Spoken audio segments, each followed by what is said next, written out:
GB2 capital G here, got some baby raccoon duels for you guys to check out. You're gonna see some pure baby raccoon dominance, you're gonna see some misplays, you're gonna see some comebacks that are kind of questionable because if certain people know how to play their deck right, maybe the comebacks don't occur. But regardless, you definitely will see some baby raccoon action, and it looks like you're also going to be seeing a whole lot of Pot of Desires, a whole lot of Pot of Duality, and a whole lot of Rescue Cat, because these players love the card so much that they opened with 2 copies each of the cards. So I believe the Dark Magician is up first in this duel, and I've got 2 duels to show you. I think what he's doing on his first turn is pretty standard. You know, duality in the blue boy gets secrets, secrets get knowledge, you get to draw 2. It's pretty standard stuff. He can't really do anything else, can't summon a Apprentice Illusion because obviously he's locked out because of the Pot of Duality. Now I do question Scapegoat and Dark Magician. It seems in theory it just seems like terrible because it takes away your ability to like use navigation and Eternal Soul during your opponent's turn, which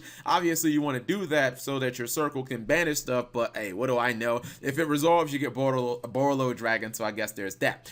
Desires is used, and he only gets a set out of it. Now he does get the Scapegoat off, so I'm thinking, all right, it was worth the risk. You get the Borolo Dragon, that's good. Gets another copy of a navigation, that's not good. Now I don't really know what this person was doing here because he goes into proxy, and then he gives up his Apprentice Illusion to summon Borolo instead of just giving up the token. Like, do you not play Link Karibo? Like, what are you doing, bro? Come on now. Every player who plays Scapegoat has to know better than that. So anyways, he's gonna take the set monster, and it's looking like he's probably gonna win here, but don't ever count out the baby raccoons. Thousand Eyes Restrict is going to suck up the face monster. He's going to go for the copy of Rescue Cats, and let's see what he does off the second Desires, which is not looking so hot. Scapegoat number 2 is going to be activated. I don't know how that's going to really change the current predicament. I mean, he's going to have an open board to attack into. What does Scapegoat 2 do that Scapegoat 1 doesn't do? I guess it gives you a Proxy Dragon. Shout out to Proxy Dragon. I mean, he doesn't end the duel because I guess he just doesn't run Mrs. Radiant. That's his mistake. And let's see.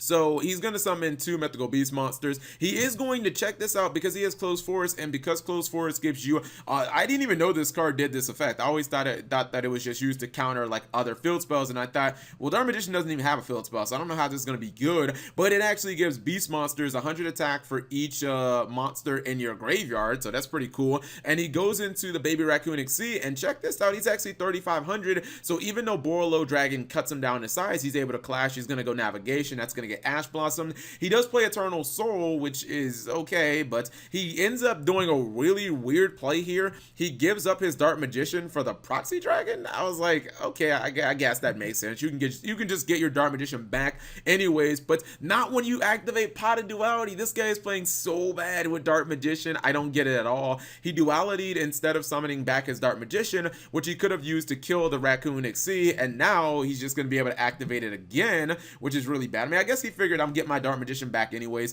Navigation is going to negate the Air Sunrise.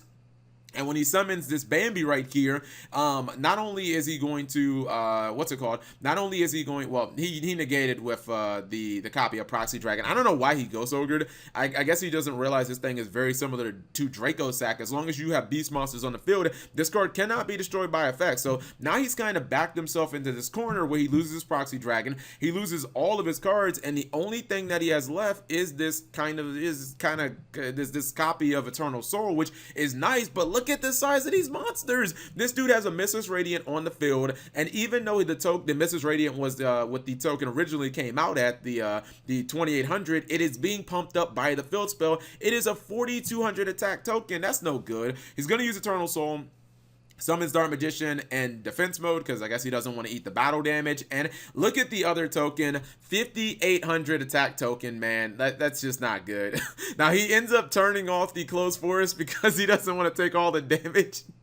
That is a desperate Closed Forest. Oh my goodness, like that might be the most desperate Closed Forest ever. He does not activate Eternal Soul during his turn, which I think was just dumb, but hey, you can't win them all, especially when you're throwing the game. Activates Navigation. I guess that he wanted to leave Navigation as a live card, but it doesn't matter when your opponent is killing you with these 4,000 plus attack tokens. So Dark Magician takes the L. He probably should have won that duel if he really knew what he was doing, but you're going to see a dominating match, and this one is against Mek-Knight Mek-Knight Invoked, which is a deck that has been consistently has been consistently topping the YCS circuit. So let's find out if Mek-Knights are actually better than Baby Raccoons, because I think the answer might surprise you. Debated. Anyways, he goes for the standard play. Alistair gets rid of a Gamma because, he has 2 Gammas. Plus, you can't use Gamma if you have a monster on board anyway. So he says, screw it, I might as well just go ahead, go for my Merkaba. And man, he's just going to T-set here. Watch how he gets outplayed so hard. He goes for Blue Sky. That's going to get the Ash Blossom out, and he negates the Ash Blossom with the Merkaba, but then he changed Mistake. Oh my goodness, he got baited so hard, because at the end of this chain, even with him negating the Ash Blossom, he still can't search because of Mistake. And look at this guy's hand. He's got another copy of Alistair and another Invocation. That is not good, dude. This Mistake looked like it's going to do some work. And the important thing is he lost his negate, so Tan can just summon this mythical beast straight from his deck. He can now pop the Merkaba because he already used his negate earlier in the turn, and he still can't even kill it. So he's going to go for the Earth Invoked monster, which is just a 3000 vanilla. It obviously leaves him open of just summoning Tan, or excuse me, this is Pomponko. Tan is the gorilla one, but he is going to ogre that.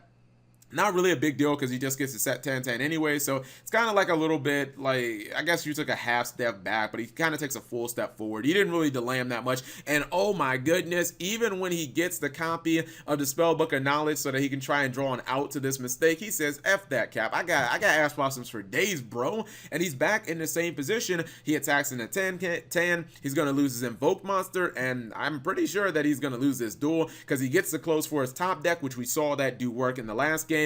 He's going to print out a token that is 2600 attack, and yeah, once he top decks this copy of Magical Meltdown, that is obviously dead. He says, I'm out of here, Cap G. I would rather quit Yu-Gi-Oh than lose the Baby Raccoons, man. I can't, my body can't handle this. My pride will not allow me to lose to Baby Raccoons while playing a tier 1 deck. So yeah, Baby Raccoons coming through with those spicy wins. Hopefully you guys enjoyed these short duels. If you did, give the video a thumbs up. Thank you guys for watching. As always, subscribe if you have not already. Turn on that notification bell for daily videos. So this is what the deck looks like on paper. It's actually pretty standard. We all know that Baby Raccoons got a little bit of a power up when Rescue Cat got unbanned, and the card is pretty good because it summons 2 Baby Raccoons or 2 of pretty much any of these monsters not named Ash Blossom straight from the deck. So it gives you the potential of going into this guy right here, the Ronin, instantly. Close Forest put in way more work than I actually thought. This is not even a card that I used to associate with Baby Raccoons, but obviously, like everything in here except Ash Blossom is beast. And you saw the attack gain was quite significant, especially when you combine it with Ronin or you combine it with Mrs. Radiant, which you see 3 copies of. Ayers Rock Sunrise is a card that is like a Monster Reborn for this deck, so you're always going to run 3 of that. I think that Mistake is really good this format because it's not just another way to counter all of those those field spells that basically have Rotis built into them, but even moving forward, if you're playing against like the Brandish Maiden deck, and we all know they like to open up with the the startup engage, and you saw against like the Dark Magician player with the Pot of Dualities and the Spellbook of Knowledge, the Blue Boy, like there's just so much searching in Yu-Gi-Oh, and when you look at this deck, there really isn't any searching that this deck does. All of its big plays are basically summoning from the deck. Rescue Cat summons from the deck, and Pomponko sets from the deck, and Tan from the deck. Like all of your plays are basically like summoning things from the deck. You really don't do any searching in here. Now, the one thing I do kind of question is Thousand Eyes Restrict. I mean, I don't know. I just don't see how you actually summon this in this deck. And I was looking for an instant fusion, and I was like, okay, I know my eyes aren't what they used to be, but I'm not really seeing the purpose of Thousand Eyes Restrict. But I think it's just the instant fusion was used like in one of the duels, and then it wasn't used in the other one, because we did see instant fusion used in the first duel. But I'm thinking that the build just changed between duels, so you could probably throw an instant fusion in here, probably take out the Foolish Burial. Actually, maybe that's something that is different between. No, that usually doesn't happen. I think that, yeah, probably Foolish Burial maybe taken out for the instant fusion. That makes a little more sense, so that you can actually use this Thousand Eyes Restrict. And actually, I went back and I looked at the two duels, and I think I figured out what it was. The instant fusion was in the first duel, which, you know, makes sense for the Thousand Eyes Strict to be in there. The only thing that really changed between the two duels was the trap lineup. The other version had like it didn't have anti-spell fragrances in there, which I don't know if I like that one as much, but it had like torrential tributes, and I think that I would actually do like a mix. I think that you don't need anti-spell fragrance in here. I think Mistake is the better floodgate overall. I actually think that instant fusion does make a lot of sense because it gives you like instant spot removal. You're not running Regeki or Dark or anything like that, and instant fusion goes into Link Karibo, which I would probably add. Like, I don't think you actually need 3 copies of Ronin Raccoon. You're probably not going to summon 3 in a duel, so like maybe drop that, or maybe drop like 1 copy of Mrs. Radiant and put in that Link Karibo, because it is a monster that can stop an attack and that can be very useful.